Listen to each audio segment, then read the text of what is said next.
Hey there, Fletch from All Things Overlanding here, and today I'm going to be talking about how to deal with the boredom of long drives sometimes when you have to go to a different state or to a faraway location to do like an overlanding trip, right? So if you want to learn more about kind of the ways that I deal with these longer trips, how I kind of stay awake on these longer trips and stay active and involved and engaged, stay tuned.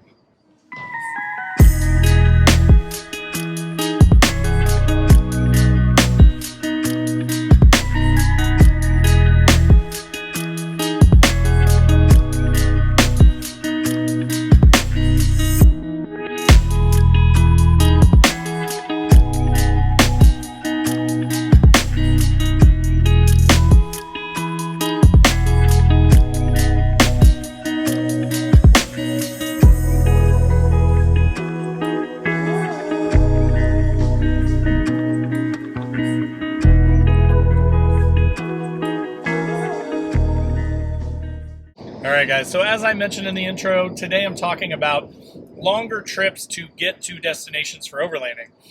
If you are, especially if you are someone like me who's from the Midwest, or maybe someplace that is not just chock full of amazing, beautiful views and overlanding destinations, then sometimes you may have to travel quite a ways, 5, 10, 15, 20, 30 hours away from your house in order to go on a trip. I'll give you a few examples of mine. I've been to Wisconsin. It's about 8 hours away from where I live to the place that I went in Wisconsin a couple times. Tons of fun, but you still got to deal with an 8-hour straight drive there and an 8-hour straight trip back. West Virginia is about 10, 11 hours from me each way, and we did that in a weekend, a 3-day weekend, so that was a lot of driving. And then right now I'm on my way to Wyoming, which is about 21-ish hours away from where I live. I already did about 6 hours of driving coming back from Tennessee from a family vacation, and then literally as soon as I got home, I switched out of my wife's car and jumped into my truck, which I already had pre-packed up, and I headed out to go to Davenport, Iowa, which again is about 5-6 hours away from where we live, and a good just starting point for this 21-hour drive to Wyoming. So let's get into sort of how do I stay awake? How do I stay alert, right? So if you are a coffee person, coffee of course helps. Sometimes you do have to rely on some sort of drink or something, some sort of thing to keep you awake. I personally am an energy drink person. I tried this stuff. It's pretty good, keeping me awake, maybe making me talk a little bit quick. So sorry about that. But yeah, so energy drinks, coffee, that kind of thing. If you have to drive, here's the thing is, right, you want to be safe. So I don't want to encourage like all kinds of taking a bunch of uppers or, doing like nothing like that. But, especially on these longer trips, there are times where I find myself sort of feeling pretty tired and staring at the road and a little bit static. So one of the things you can do is drink an energy drink or some coffee. Another thing you can do is stay engaged, right? It's really easy with the cruise control, especially all the fancy stuff we've got nowadays with adaptive cruise and all this stuff that kind of does a lot of it for you, lane keeping, that kind of thing. There's a lot of times where you can kind of get a little bit bored and maybe a little bit, less than paying attention. So what I like to do is I do try and stay super active. So if you're watching me on, YouTube right now, if you're listening on the podcast, I'll describe it. But if you're watching me on YouTube, you'll see I'm constantly checking all my mirrors. I'm looking beside me. I'm looking behind me. Sometimes I'll kind of check my gear, make sure nothing's moving around. I'll make sure my awning's still there, that kind of stuff.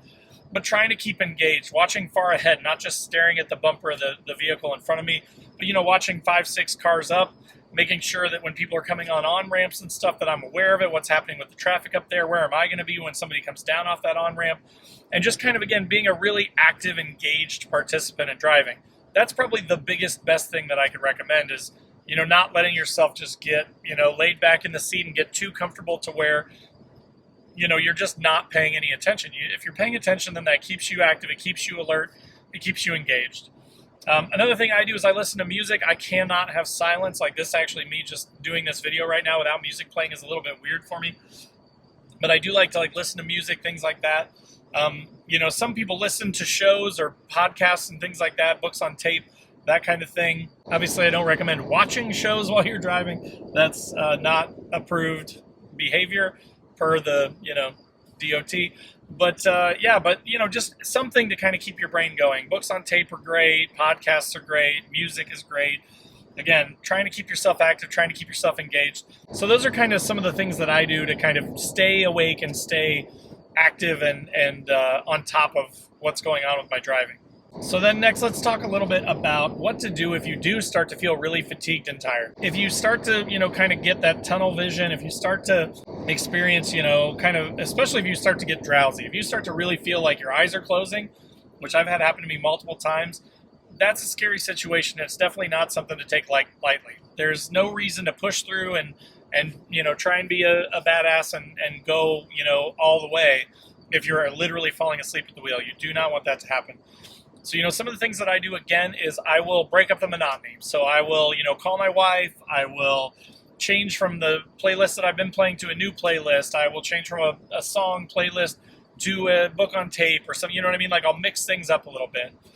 Another thing is that, you can, this sounds silly, but sometimes you can kind of, slap yourself in the face a little bit. Just anything, again, to break up that monotony and kind of get your eyes reopened, get you going again. I sit up a little bit straighter in my seat. I try to, change my posture a little bit and make myself, a little bit more alert and less comfortable so that I can, stay awake. Sometimes I'll turn the temperature of the air down a little bit, make it a little bit colder to wake you up a little bit. So there are a few things there that hopefully are helpful for you if you find yourself super fatigued. Now, obviously, if you are so fatigued that you continue to get drowsy and or fall asleep or, start to nod your head, then you can pull over. There's absolutely nothing that says you can't pull over into a rest area or something like that. Take a couple hours, Again, it's not worth your life and potentially the lives of other people to try and push through on a super, super long drive if you're falling asleep. So if you find that, I have taken a time or two where I will pull into a rest stop and just kind of take a little hour-long nap, set myself an alarm, and just go to sleep for an hour and take a nap. So you can do that. It's definitely not something that you should be ashamed of or anything like that. There's no reason to try and push through dangerously when you're falling asleep. So then finally, let's talk about some things to not only just keep you awake and not only just keep you from being drowsy, but keep you engaged and having fun. There are games you can play on the road. Again, talking to people is super helpful. So if you're in a convoy, especially, that makes it way easier. If you've got your GMRS radio, you can hop on the radio, you can chat with people, you can say, hey guys, I'm getting a little sleepy. Can we talk about the trip? Can we talk about where we're going? Can we talk about this or that?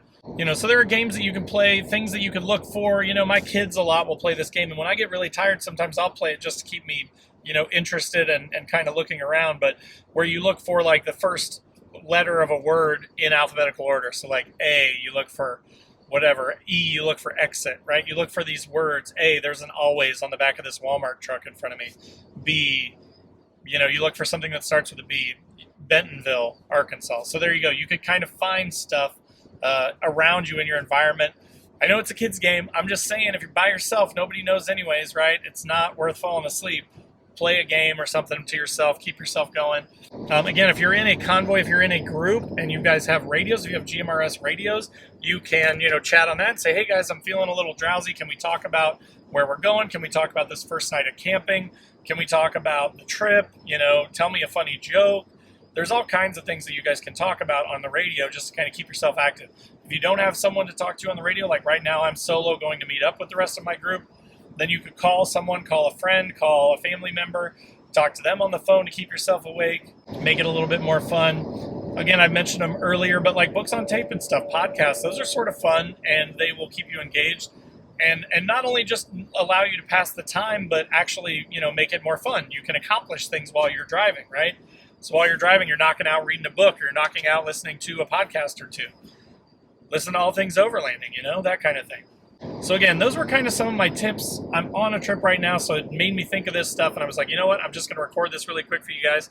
So I hope that was helpful for you. If it was, click that like button. If you're on YouTube, if you're on the podcast, leave a 5-star review. It's super helpful. In the description down below will be links to all my other social channels, so wherever you want to come hang out, I'd love to have you.